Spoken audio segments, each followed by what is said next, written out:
since last meetup was 27th of January or so. So since then we had 1.14 released. I don't think we talked about that, so that was really good.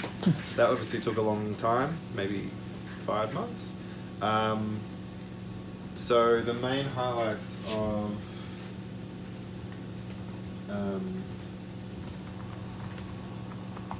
of that release was the Raspberry Pi 2040 support, which was merged to master, and a lot of other small things. Yeah, BLE pairing bonding and L2 cap, and Joanna's docs improvements, and also encryption and signing support in mBoot on STM32, which actually works really well, I think.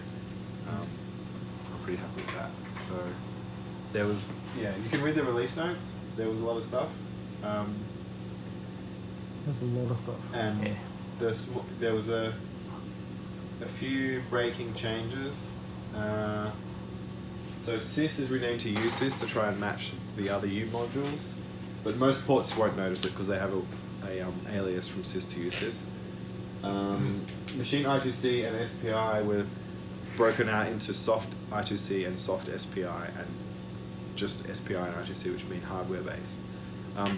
That shouldn't break any code, but it might have a warning when you run code that uses it in the old way. But the idea there was to make it really clear when you're creating a software I2C or SPI bus as opposed to a hardware one.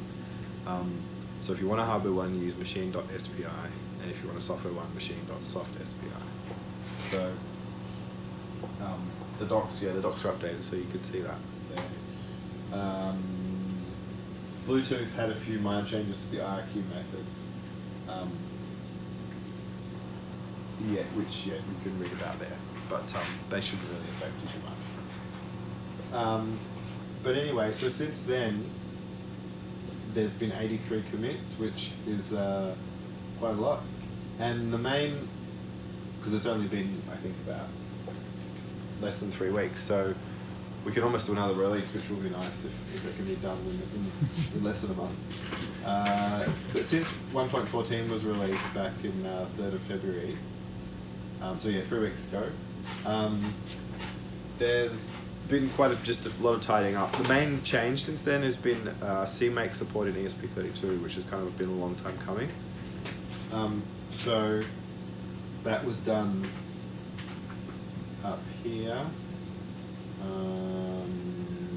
So adding core CMake rules, so mirroring how the make is done, the make system for all ports. There's now this CMake file so that you can build any port. Well, you can't build any port with CMake, but the idea is for it to be general. So the RP2040, so Raspberry Pi port, already uses CMake, and with these additions here, ESP32 was converted to CMake fully, and a traditional make was abandoned, or at least removed. And also the Zephyr port was switched to pure CMake as well. So that it was before a hybrid of CMake and Make, and now it's just pure CMake. So there's 3 ports, ESP32, Zephyr, and Raspberry Pi, that use CMake fully and natively. And I don't really intend to convert any of the other ports. I still like Make, but using CMake for ESP32 turned out to be really good. I'll show you quickly how it works. Ports ESP32. So actually, I should use a fresh window.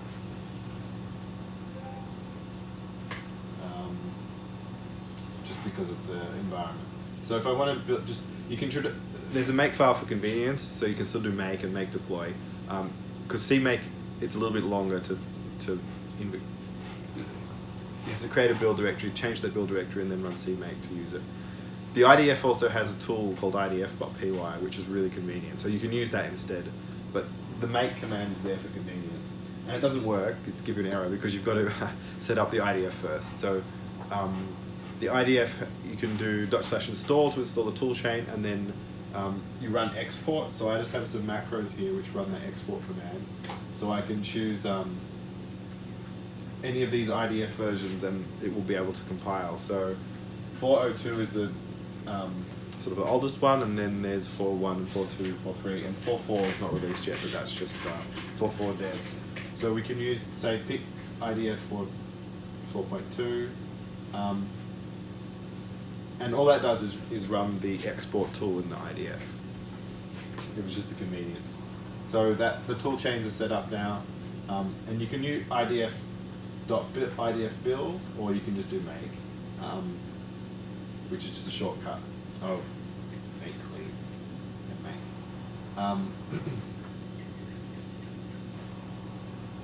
Right, so there it goes. It's works pretty well. It's fast. It's actually using Ninja behind the scenes. So CMake supports Make and Ninja as backends, and it generates the build files for it and then runs them. So it's using Ninja here, which seems to be a little bit cleaner and faster than Make, and that's just the default. But that will work as well as normal Make. So you can see it's just going through its things, and I guess the great thing about using CMake is that we don't have to worry anymore about tool chains or differences in IDFs, or sort of in the very early days of the ESP32. I don't know. It was almost as if the order of the object files that you linked actually mattered, and things like this. There was a lot of things that had to be worked around, and with the hardware bugs, they have lots of configuration options for the compilers and different libraries depending if you've got SpyRAM enabled or not, because SpyRAM has different kinds of bugs. So, and newer chips, I guess, don't have less bugs. So it really depends on what chip you're using as well. But all that stuff is hidden now behind the scenes in the IDF, so we don't have to worry about it. And it just builds. So now it's actually building MicroPython part. It just got to that. It was building the IDF before. And it freezes bytecode, generates all the Q strings, so all that's done in native CMake, which is pretty neat. And then there's the linking stage, takes a while, but it just builds your binary, which you can flash as normal with make deploy. The IDF comes with with this IDF tool, you can do back traces and so on. If you use IDF monitor, it's like a serial terminal program, and then if there's a crash, I think it automatically tells you the line it crashed in. It's pretty neat. So so there you go, that's building the IDF 4.2, and we can now support, so this is just the standard ESP32 build, but we can also support hopefully the S2 and S3 and C3. So I got a pull request up for the S2, which also has USB support, so that was pretty easy to do, which was, I guess, the real thing that sold me on using CMake, was how easy it was to get the S2 building, and hopefully it'll be just as simple with the C3. So all credit to the guys on the IDF team, because they've just made it as though these different variants of the ESP32 are almost the same from your point of view when you're programming on them. So all the fact that one might use a RISC processor or extensor processor is all hidden behind the scenes, and it just works. So that's really cool, and hopefully that will help the ESP32 port sort of be more maintainable in the future and move along quicker. There's still a few things people are requesting. So there is board. You can specify a different board just in the old way. Make board spell equals generic SpyRAM. So it'll go and do that build again. But yeah, you make a different board. There's just, to do different boards, you just got to specify a different SDK config. But I guess some people have requested to be able to use menu config, and we'll see. We can get there, but this is a big step with CMake. The other things that were improved on the ESP32 was the addition of non-volatile storage, NVS. So it's quite neat. So the NVS, so there's this partition, ESP32.partition. In the ESP32 module, there's the .P partition object, which allows you to get a block device for the flash, and there's a partition table which specifies where your application lives, where your data lives, where a file system is, or you can have multiple file systems. And for over-the-air updates, you need multiple partitions for your firmware. And the ESP32.partition class that we have allows you to access these partitions in Python and make file systems, for example. And now there's the ESP32 NVS non-volatile storage, which is very similar to the partition in that you construct an instance of the NVS, and it gives you a namespace.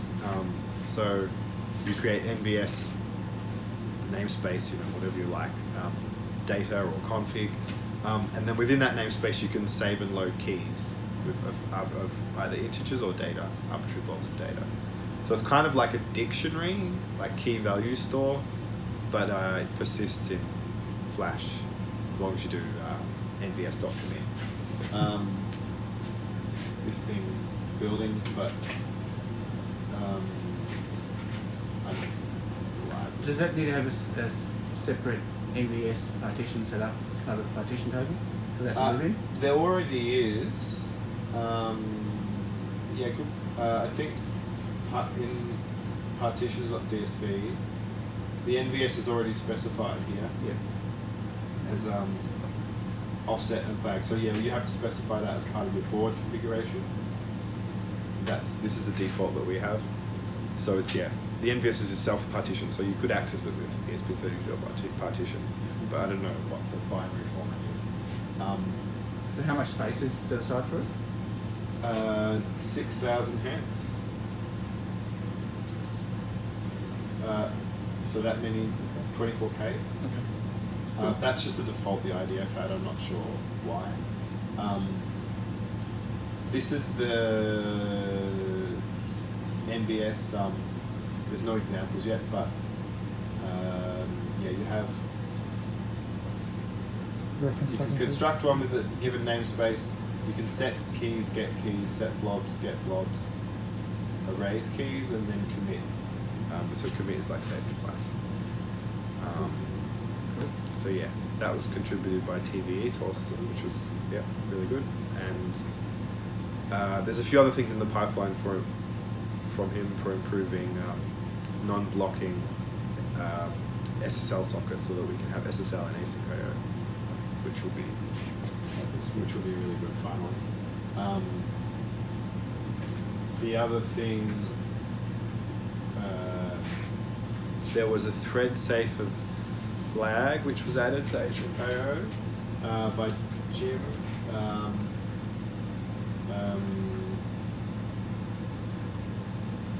So yeah, it's supposed to be, it's quite small in terms of its implementation, but this ThreadSafeFlag connects the IRQ world with Asyncio world, because Asyncio is actually quite synchronous in a sense compared to an interrupt, which comes in very asynchronously and can interrupt you at any point.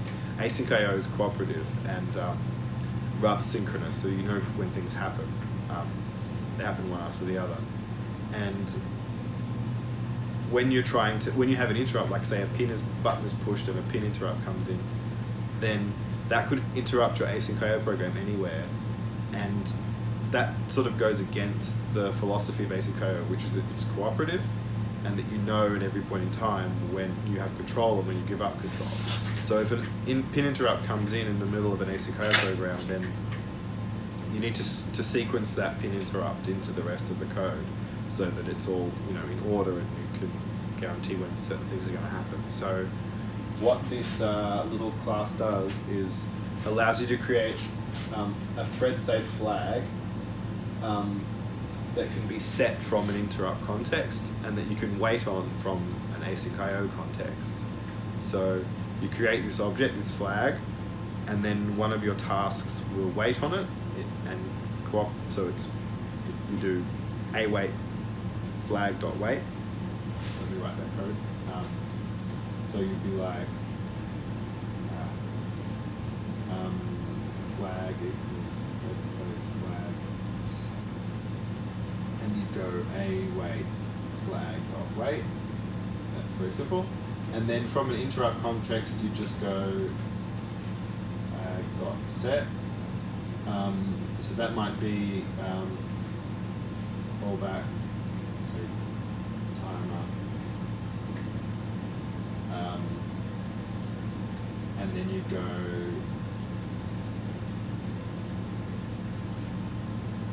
so 10 hertz. So something like this. So you'd have a timer with an interrupt running at 10 hertz. That's setting your flag, and then what that gets set, and the task gets woken up that's waiting on that, and then it'll get scheduled when it next come around in Asyncio. So that won't happen immediately. It'll get scheduled and ready to run, but it won't be run until the cooperative loop decides that it's ready for its turn. So that allows you to do lots of things and connect sort of these worlds of asynchronous interrupts with an async IO program. So buttons being pressed and interrupts coming in from timers or UART interrupt, things like that. So that's really useful. This is sort of intermediate. It's not a temporary thing. Hopefully this will remain the way it is, but it's sort of an intermediate solution until we have a much better eventing mechanism, more efficient way of doing events. Because currently this is implemented with a polling, as in it will check every, say, millisecond if this flag was set. But there's a more efficient ways we can do that, and that's sort of work in progress, started last year, that I want to finish off soon. So. The API would stay the same? But hopefully this ThreadSafeFlag will it's just something to set and wait on, and it won't change. It's just the implementation will make it be more efficient. Okay, so I think what else was there?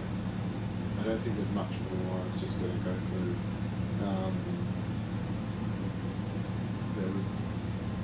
I talked about the NVS stuff, and yeah, there was some Bluetooth performance tests that Jim added, and yeah, I think we need a few more of those, but it will be interesting to see if we can tune Bluetooth, and hopefully the Nordic port will very soon also have, the NRF port will have the Bluetooth API that we've got working on it, so that it'll then work on ESP32 and NRF and STM, and then And Unix. And Unix already works with Unix, yeah. So yeah, because the Bluetooth, there's a lot of work's been put into the Bluetooth, mostly by Jim, and he's also working on that's right, that's what I wanted to say, an asynchronous async IO based Bluetooth library called Aioble. So the idea with that is that it becomes really easy to write Bluetooth code, like, because at the moment Bluetooth is really heavily interrupt based and callback based, but that's because the nature of Bluetooth is that it's very slow and asynchronous, because your phone wants to connect to a board, for example, and it sends a connection request, but it might take a second before that's satisfied, and passkey has to go back and forward, and then it's got to discover characteristics, and then it's got to write to one of them, and it might take 10 seconds for all that to happen, and your code can't just sit there for 10 seconds and wait in a sequence, because you've got other things to do, like you've got a display to update, with a 20 millisecond refresh rate, for example, so you can't sit and block for 10 seconds. So Bluetooth is really necessarily Bluetooth is a very slow sort of thing for a microcontroller. So the way our mod Bluetooth implementation works is that it's heavily interrupt based. So when an event happens, like you get a connection or a new write to a characteristic, you get a callback, like an interrupt, and then you act upon that. But that makes it hard to write code because it's like a soup of callbacks. You can do anything and it works, but it can be complicated. So Jim's Aioble library is intended to make it so you can write synchronous code, like await scan for devices, await connect, await discover services, await write. So you only need maybe 10 lines to write a full Bluetooth device sort of thing. So that's really cool. And obviously, you know, you're not waiting for 10 seconds because it's other tasks can run while the Bluetooth task is waiting. And also the idea there is to make it so that you can plug in really easily someone like a service that someone else has written. So someone might write a temperature, someone else might write a heart rate monitor service, Bluetooth service, and then you can say, you know, instantiate temperature, instantiate heart rate, and then they just run as tasks and they just work. So at the moment you've got to sort of glue all that together with cut and paste, but yeah, so good progress has been made there, and that will go a long way, I think, to helping people write Bluetooth code. Because Bluetooth is just hard. For anyone interested in Bluetooth, it really is a game changer. Like Jim's done a fairly Herculean effort to get the library to where it is now, and like it's so easy to use. Like it actually does make Bluetooth easy, especially for fairly simple, straightforward devices. Yeah. Like his example, the temp sensor is, well, like it's a one file, 68 lines long, to be a full Bluetooth temperature sensor. I'll chase up a link. Yeah. Yeah, Okay. I'll chase up a link and post Well, it. that's The other thing is the library is going to go into MicroPython lib, which is just worth mentioning, I guess. But yeah, having used it at work, it's it's a huge improvement. Like, because I had to write the client before and after, and it's Are you half using and a third of it. AIO purely? Yeah. Okay. Because Jimmy's teasing me with it all the time, but he hasn't given me access to it. It's not It's not quite ready for prime. You'd be thankful because we're ironing out all the very kinks. much But, being in progress, No. and Yeah. we're building on top of it this afternoon.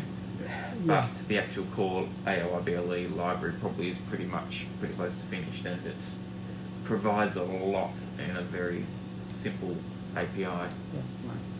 So I'm suffering from the whole, I can't be advertising while I'm scanning, I can't be scanning while I'm advertising, and I need enough time to know if I've got a message or not before I can advertise again, and it's the whole, I'm playing with numbers right now and timing to try to, you know, And it's awful. it's terrible. It is. And it Bluetooth works is just great, awful. and then all of a sudden it doesn't work because something else changed somewhere else and the time has changed. Yeah. Yep. Yeah, I need to. I've actually got it working with my own async IO where I'm scheduling stuff that way, Okay. right? So I'm running each task as async, but it's just, yeah, it's terrible. But it's working great. Like BLE is working amazingly in MicroPython. Yeah. I think ESP is missing a couple of things because the Yeah. Bluetooth's It doesn't have over L2 cap yet. in, it's Yeah. over in their own little. I'm just doing fork of it. advertising and scanning of advertising. Yeah, that should be payloads. enough. Yeah. Yeah, I think Bluetooth's quite exciting, the support we have. Because, yeah, a lot of work's been put into it by Jim and other people using and testing. And we've got a lot of tests for it. And it's hard to get right, but once it works, it's really, it's I only started using it 2 weeks ago and picked it up straight away. I'm like, Yeah. I was surprised. I put it up for ages. I tried doing it in Arduino land and it was just... Yeah. Well, that's good. That's In good. pretty much every other Right. platform, It it's took me about half a day and I had it all working in Python. Yeah, so it's really good. that's good to hear. Yeah. Yeah. Wow. This AOI is still building on top of that same C API, which in itself, there's a lot of work. Yeah. By quite a few people into trying to make that as sensible and stable as possible. Yeah. So yeah, I mean the goal would be eventually to have like the ability to do Wi-Fi and Bluetooth together with async IO, like have a web server running over Wi-Fi and a Bluetooth, peripheral or even central or whatever, and then also, other code like UART and SPI and I2C and things. So all these things running together in an async IO system would be a pretty cool thing. I mean, you could already do this. It's just a bit rough around the edges, I think. So this Aioble library will be a big step forward there. So Jim might be talking about this next month as well. cool. Yeah, I think it should be ready by then. Yeah. Cool. Yeah. Okay. I think that's all I have to say. I think it'll be shipped by then. Thanks for listening, and Awesome. Yay. thanks Matt as well.